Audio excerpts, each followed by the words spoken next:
3 ფილმი, არა, 4 ფილმი, რომელიც ყველას უნდა ქონდეს ნანახი განურჩევა სქესისა, ასაკისა, რასისა, ბასისა, ტასისა, უასასასი.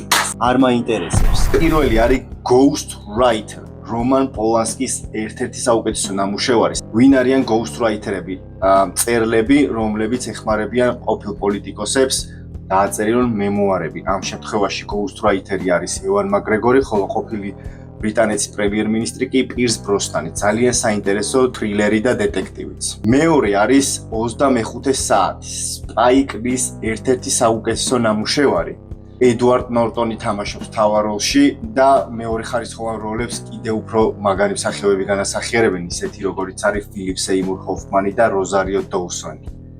რა ხდება ფილმში? ბოლო 24 საათს ატარებს თავის მეგობრებთან ერთად, სანამ ციხეში გაამწესებენ. არ დაგასპოილერებთ, უბრალოდ ჩაუჯექით. სანამ მესამე ფილმზე გადავალ, გეტყვით, რომ ჩემი სპონსორი არის Fregy, სარესტორნო საკვები პროდუქტების მომარაგების კომპანია. თუ გაქვთ ნებისმიერი სახის კვებითი ობიექტი, არ აქვს შობა, რესტორანი, უბრალოდ სასადილო, კაფე, ბარი, ვერ ახერხებთ ბაზარში სიარულს, ეს ბიჭები წავლენ.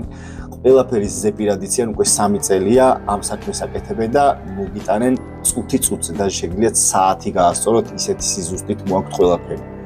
დასკრინეთ ეს ნომერი. Police Game.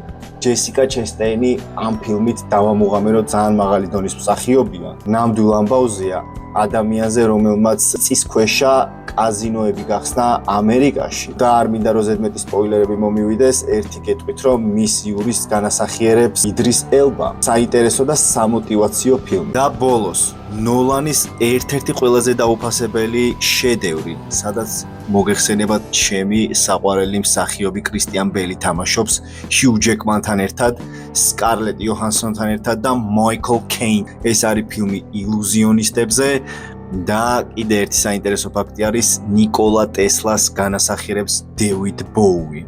მეტი არაფრის თქმა არ შემიძლია ამ ფილმზე. ერთადერთი გეტყვით, რომ კომენტარებში მომაყარეთ მადლობები. როებით